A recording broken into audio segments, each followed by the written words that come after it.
पाकिस्तान की तरफ से अस्सलाम वालेकुम नाजरीन।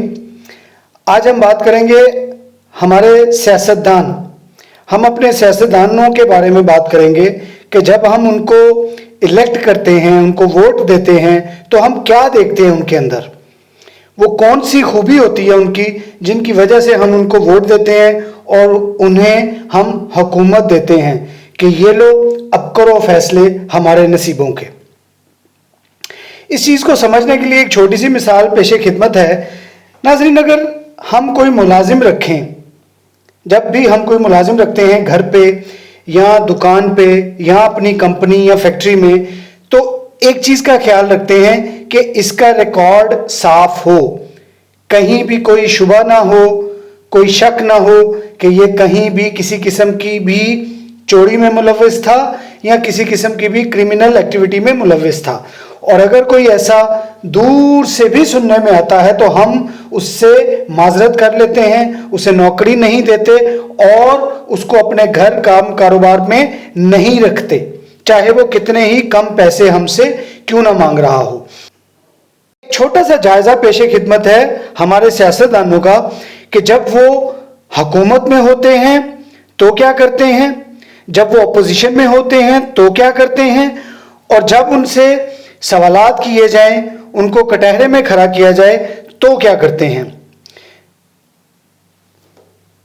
नाजरीन, जैसे ही इनको हुकूमत मिलती है सबसे पहले इनकी अयाशियां, इनके मुआशिके सामने आते हैं, और जो बहुत बहुत ही ज़रूरी चीज़ है यहाँ पे देखने वाली वो इनके बैरूनी दौरे। मिसाल के तौर पे जरदारी साहब ने 134 दौरे किए, 257 रोज वो मुल्क से बाहर रहे, जिनमें से दुबई के 51 और 48 जाती दौरे किए उन्होंने दुबई के, और 17 दौरे यूके के किए। इसी तरह नवाज शरीफ साहब ने 262 दिन दौरों में गुजारे, जिसमें से 24 दौरे उन्होंने यूके के किए और 20 जाती किए। अब यहाँ सवालात बहुत से हैं इनसे पूछने वाले कि जाती नोयत के 48 दौरे जरदारी साहब के और 20 दौरे जाती नोयत के शरीफ साहब के, ये क्यों थे? ना इनका कोई कारोबार, ना इनकी कोई बाहर प्रॉपर्टी, ना इनकी कोई और वजह जो समझ आती है, जो नजर आती है। फिर इनका मुल्क से इतनी देर मुल्क के खर्चे पे बाहर रहना बिल्कुल समझ से बाहर है।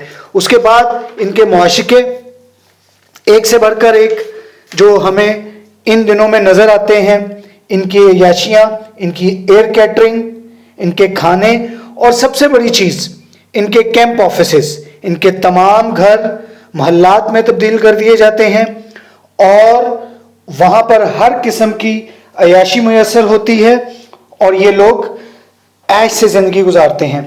किसी भी आदमी को नहीं मिलते इस दौरान, किसी सहाफ़ी को नहीं मिलते, बस अपने लगे बदे सहाफ़ियों को मिलते हैं, जिनको सो कॉल्ड आप लफाफा सहाफ़ी भी कह सकते हो, और अपने वजीरों तक को नहीं मिलते, किसी को इजाज़त नहीं होती इनको मिलने की, और ये इनके 5 साल निकल जाते हैं।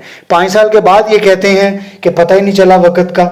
बहरहाल दूसरी बात अगर देखें तो इनकी फुर्तियाँ, और अगर ये नज़र आते हैं अवाम को तो सिर्फ मंसूबों के इफ्तिताह करते हुए या अरबों रुपए लुटाते हुए।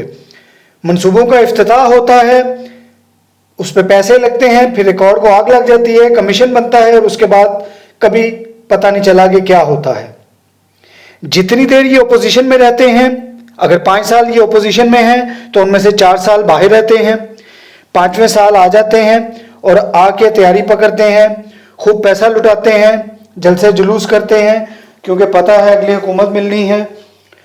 और फिर अगर जिंदगी में पहली दफा पाकिस्तान में कोई तीसरी पार्टी आई है, उसने इनसे पूछना शुरू किया है, तो ये सब के सब बीमार हैं। मेरी बेटी बीमार है और मुझे गिरफ्तार करने आ गए हमजा शहबाज। मेरी कमर में दर्द है और मुझे पुलिस गाड़ी में बिठाया गया साद रफीक। मुझे कैंसर है, मुझे चेकअप के लिए ज़मानत पर रिहा किया जाए शहबाज शरीफ। मेरी अम्मी बहुत बीमार है, इन्हें वोट दो मरीम नवाज। मेरे गुर्दे में पथरी है, मुझे इलाज के लिए ज़मानत दी जाए नवाज शरीफ। میرے ابو کو ایک رات میں 3 ہارٹ اٹیک آئے ہیں, انہیں ضمانت دی جائے. مریم نواز. گورنمنٹ نے میرے بوڑھے تایا کو گرفتار کیا ہے جن کو 7 اسٹنٹ پڑ چکے ہیں. حمزہ شہباز. میں بہت بیمار ہوں اس لیے ملک واپس نہیں آ سکتا. اسحاق ڈار. مینو ہسپتال لے جاؤ, میرا دل پاٹن لگا جے. حنیف عباسی. پی ٹی آئی گورنمنٹ نے جناب عمران خان صاحب نے اس مختصر سے عرصہ میں بہت سے کام کیے, بہت سے پروجیکٹ سٹارٹ کیے, جن میں ہاؤسنگ پروجیکٹس ہے, ہیلتھ کارڈ دینا, درخت لگانا, بیرون ممالک سے ریمیٹنسز آنا, روشن ڈیجیٹل اکاؤنٹ کے ذریعے ابھی تک $1 بلین سے زیادہ پیسہ آ چکا ہے پاکستان میں. پناہ گاہ بنانا, ہیلتھ کارڈ احساس پروگرام کے تحت لوگوں کو فنڈز دینا, نیب کا 400 ارب سے اوپر کی ریکوری کرنا جو کہ صرف 100 ارب تھی پچھلے 10 سال میں ان کے دورہ حکومت میں. Kamyab Jawan program, circular railway, Pakistan railway کی ترقی, اس کا پروفٹ میں آنا, سٹیل, پاکستان سٹیل کے ورکرز کو 7 ارب کی پینشن سیلریز دینا اور پی اے کا پروفٹ میں آنا شامل ہیں. 1960 کے بعد 2 بڑے ڈیم کا افتتاح, یہ سارے پروگرامز اپنی جگہ. عمران خان صاحب کے دورے, ایک بھی دورہ جن میں ذاتی نوعیت کا نہیں, سب کے سب کام کے لیے. عمران خان صاحب کے اتنے سارے پروجیکٹ, اتنی محنت, سارا دن اور ہفتے میں چھٹی لیے بغیر محنت. یہاں میں ایک بات کرنا چاہتا ہوں کہ یہ ساری محنت آپ کو پتہ ہے کہاں پہ آ کے بالکل زیرو ہو رہی ہے اور کہاں پہ آ کے یہ بالکل کسی کام کی نہیں رہ جاتی. وہ ہے جناب نواز شریف صاحب اور زرداری کے سامنے. اب دیکھیں وہ کیسے. نواز شریف اور زرداری صاحب کا قوم پر ایک بہت خاص احسان ہے. انہوں نے اس عرصہ میں جتنا بھی حکومت کی, 10 سال, 20 سال, 30 سال, 35 سال اور کچھ لوگ کہتے ہیں 40 سال, اس عرصہ میں ان کی عوام پر, پاکستانی پبلک پر جو احسان ہے وہ یہ ہے کہ انہوں نے لوگوں کو چوری کرنا سکھایا ہے, انہوں نے ڈپارٹمنٹس کو چوری کرنا سکھایا ہے.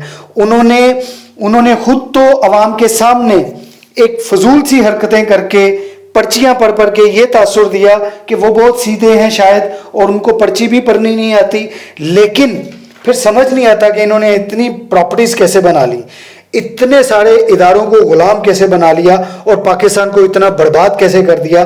6,000 ارب سے 30,000 ارب کا قرضہ کیسے چلا گیا, یہ ایک پرچی پڑھنے والا بندہ نہیں کر سکتا. اس کا مطلب ہے کہ وہ چکر دے رہا ہے. اس کے پیچھے کون ہے, اس کے ایڈوائزرز کون ہیں, یہ سمجھنے والی بات ہے. لیکن ہم یہاں پر ایک قائل ہونا پڑے گا ہمیں نواز شریف کا اور زرداری کا, جس نے اس قوم کو چوری سکھائی, جس نے اس قوم کو چور بنایا اور ہر بندہ دیاری لگانے کے چکر میں ہے. یہ صرف انہی کا کمال ہے, انہوں نے سکھایا. نواز شریف صاحب کا کمال یہ ہے کہ انہوں نے چھوٹے چھوٹے بے شمار نواز شریف کریٹ کر دیے ہیں معاشرے میں جو کہ چوری کرنا اپنا فرض سمجھتے ہیں. اب آپ دیکھیں کہ عمران خان کسی بھی بندے کی سیلری بڑھا دیتا ہے تو وہ بندہ کیسے مشکور ہوگا عمران خان صاحب کا. اگر وہ 50,000 تنخواہ لیتا ہے اور عمران خان صاحب اس کی 70,000 تنخواہ کر دیتے ہیں تو بظاہر ہمیں یہ نہیں لگتا ہے کہ وہ بندہ مشکور ہونا چاہیے پی ٹی آئی گورنمنٹ کا, لیکن ایسا نہیں ہے. حقیقت میں عمران خان صاحب برے ہی ہیں, اچھے نہیں ہیں. اور وہ کیسے, دیکھیں اب وہ بندہ 50,000 سیلری لیتا ہے لیکن وہ بندہ گھر پہ 3 لاکھ روپے لے کے جاتا ہے, 3.5 لاکھ روپے لے کے جاتا ہے. اب خان صاحب اس کا 3.5 لاکھ بند کر رہے ہیں اور اس کو 50 کے بدلے 70 دے رہے ہیں, تو وہ کیسے کہے گا عمران خان اچھا آدمی ہے؟ وہ کیسے چلنے دے گا عمران خان صاحب کو؟ وہ کیسے اپنے ادارے کو چلائے گا؟ وہ کیسے اپنی نوکری کرے گا؟ وہ کیسے اپنے گھر کو چلائے گا؟ یہ بہت مشکل بات ہے عمران خان صاحب کو. اچھا اب دیکھیں, ایک چھوٹا سا آدمی جو دکانداری کرتا ہے وہ 20 روپے کلو ایک سبزی لے کے آتا ہے اور 80 روپے کلو کی بیچتا ہے. جب آپ اس کو پکڑیں گے, جب آپ اس کی چوری پکڑیں گے تو اس کو تو عمران خان برا لگے گا, اس کو تو نواز شریف چاہیے. اب نواز شریف چاہیے تو وہ کیا کرتا تھا, اگر وہی حرکت عمران خان صاحب بھی کریں تو وہ بھی اچھے لگنے لگ جائیں گے. $10 ارب کا قرضہ لیں, 9 अरब डालें वो जेब में, 1 अरब डॉलर की वो चीजों को सस्ता कर दें, सब्सिडी दे दें। टमाटर, आलू, प्याज, भिंडी, करेले सस्ते करें, आटा सस्ता करें, चीनी सस्ती करें, 1 अरब डॉलर डालें उसमें और 5 साल ऐश करें, ना किसी को नजर आए, बैरूनी दौरे करें, खूब खर्चा करें 9 अरब डॉलर और सुकून से अपने 5 साल पूरे करें और यकीन करें अगले साल भी इलेक्शन जीतेंगे। लेकिन वो बंदा बजिद है कि उसको छोटे छोटे नवाज शरीफ खत्म करने हैं, उसको बड़ा नवाज शरीफ भी खत्म करना है और उसको छोटे छोटे नवाज शरीफ भी खत्म करने हैं। वो बंदा बजिद है कि उसको माफिया से लड़ना है, वो बंदा बजिद है कि उसको शोबाज से लड़ना है, वो बजिद है कि उसको शोबाजियां खत्म करनी है, उसको ड्रामे खत्म करने हैं और बिलावल की उर्दू खत्म करनी है। अल्लाह ताला उसको कामयाब करे और हम सबको समझने की तौफीक अता फरमाए ताकि हम अपनी दुनिया, अपना मुल्क बेहतर बना सकें, अपनी दुनिया बेहतर बना सकें और अपनी आखिरत भी बेहतर बना सकें। क्योंकि याद रखें, नवाज शरीफ ने जो भी जुर्म किए हैं, जरदारी ने जो भी जुर्म किए हैं, और अगर हमने उसको वोट दिया है तो हम उसके साथ बराबर के शरीक हैं। अपना और अपने गिरदोनवा का बहुत सारा ख्याल रखिएगा। अल्लाह हाफिज।